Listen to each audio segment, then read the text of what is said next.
साथीहरु नमस्ते। आज दशैंको दिन गाउँमा सबैलाई रंग छ, उमंग छ, रमाइलो छ।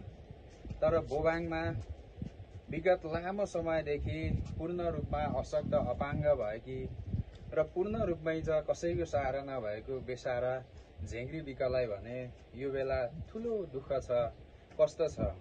सायद आज दशैंको दिन उनको यो घरमा कोही पनि छैन, एक्लै बस्छिन् र उनलाई दशैंको बेला के खाने भन्ने पनि जो छैन होला। अहिले यति बेला 10 बजिसक्यो, तर पनि हामी केही सामानहरू सहयोगदाताहरूको सामान लिएर यहाँ आइपुग्दाखेरि यहाँ बस्ने कोठामा ढोका अझै खुलेको छैन।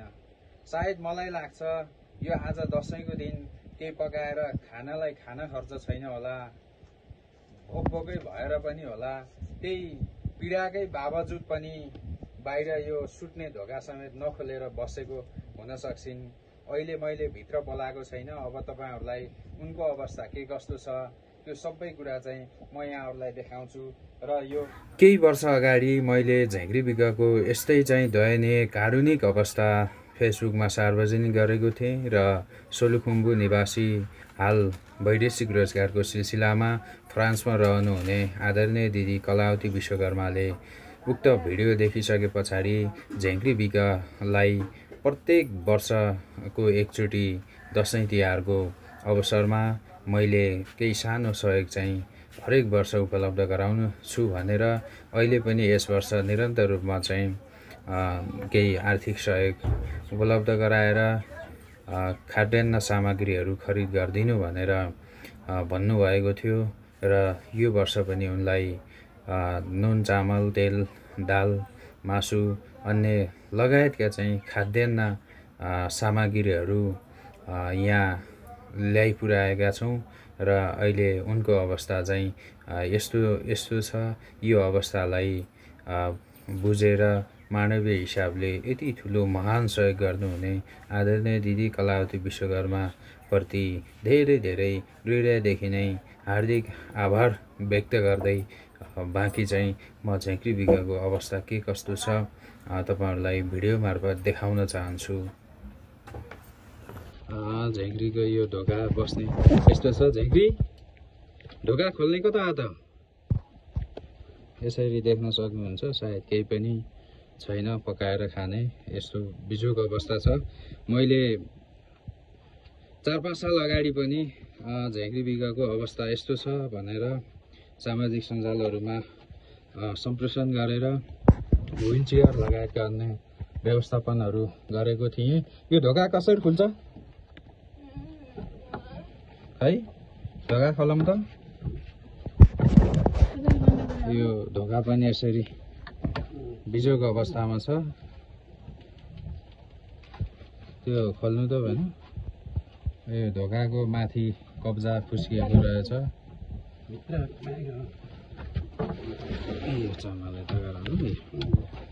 झेंग्रीको अवस्था यस्तो छ, निकै कहाली लाग्दो छ। यो बोबाङको बीच गाउँमा यस्तो अवस्था छ। केही सहयोगदाताहरूबाट यो ग्यास चुल्हाको व्यवस्थापन चाहिँ रहेछ, तर यो ग्यास चुल्हा पनि प्रयोगविहीन भयो जस्तो छ। यहाँ प्रयोग नभएको जस्तो छ। यसरी अब यो पानी लिन जान सक्ने अवस्था छैन। तपाईले देख्न सक्नुहुन्छ। हात खुट्टाको अवस्था यस्तो छ। यो चल्दैन। कम्मरदेखि तल हात मात्रै चल्छ र मुख मात्रै बोल्छ।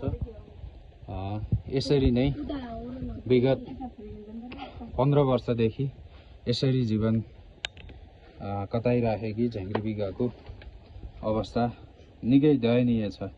गाउँमा कहीँ कतै सामान्य खानेकुराहरू केही सहयोग चाहिँ हामीले निरन्तर गरिरहेका हुन्छौं र आज पनि यो सहयोग केही चामल, नुन, तेल, मासु लगायतका केही खानेकुराहरू सहयोग लिएर आएका छौँ। अनि खाना भइसक्यो? छैन? कोही छैनन् यहाँ घरमा अहिले? यस्तो छ हेर्नुहोस् अवस्था।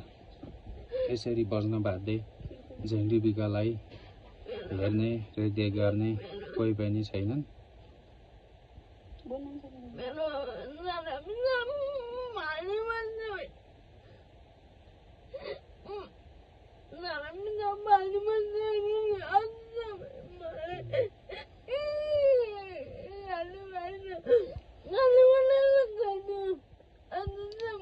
यो अवस्था सिर्जना भएको छ। केही वर्ष अगाडिसम्म अलिअलि बोलचाली हुन्थ्यो, तर अहिले बोली पनि पूर्ण रूपमा नबुझिने जस्तो अवस्था भएको छ। यस्तो दयनीय अवस्था छ। उनको सहारा कोही पनि छैन। हामी छरछिमेकी गाउँलेहरूबाट केही कहिलेकाहीँ अक्कल झुक्कल केही सहयोगहरू भयो भने भयो, नत्र भने यसरी चाहिँ बस्नुपर्ने स्थिति छ। यो भिडियो चाहिँ जहाँ जहाँबाट जसले हेर्दै हुनुहुन्छ उनलाई उनको जीवन तन्दुरुस्त बनाउन सक्ने अवस्था त कहीँ कतै देखिँदैन, तर पनि उनलाई चाहिँ केही चाहिँ घाँसबासको लागि चाहिँ सहयोगहरू गर्नुभयो भने राम्रो हुनेछ। दैलोको व्यवस्था पनि गरिदिउँला। यस्तो रहेछ अवस्था। एउटा कब्जा हालेर यसलाई मर्मत गराइदिउँला। अरू चाहिँ हामीले यहाँ चामल ल्याइदिएको छ। यो भेना चामल चाहिँ चामल कतापट्टि राखिदिउँ? चामल यो कपडा हतार यतातिर राखिदिनुहोस् है।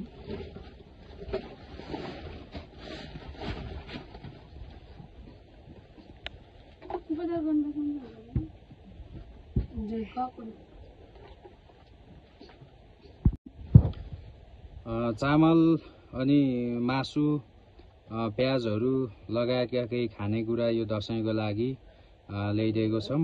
2 बोरा चामलहरू छ। अरू यहाँ केही पनि छैन हैन खानेकुरा?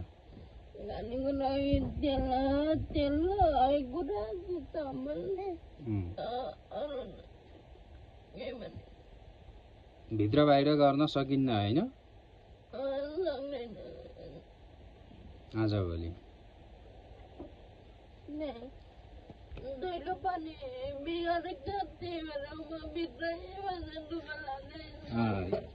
चामल यो कपडा हतार यतातिर राखिदिनुहोस् है।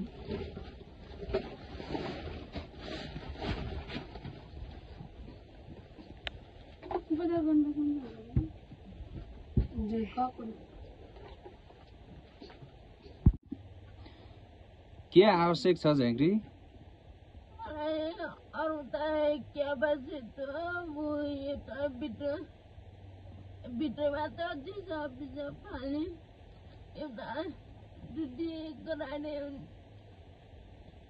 हुन्छ, त्यो केही व्यवस्था गरौँ ल। अब बाहिर जान नसक्ने, बाहिर कसैले लगेर दिसा पिसाब गराउने अवस्था पनि छैन। त्यो भएर चाहिँ अब यो कसरी चाहिँ आफै दिसा पिसाब गरेर साइड लगाउन सक्ने केही त्यस्तो भाँडाहरू, केही आवश्यक चिजहरू रहेछ भने कहीँ कतै बुझेर त्यो उपलब्ध गराउँला।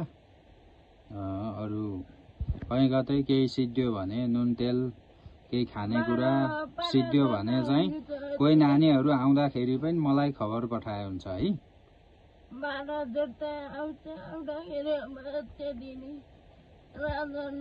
पानी खानै पर्यो अनि मलाई पाताले पनि त्यो पानी पुग्दैन।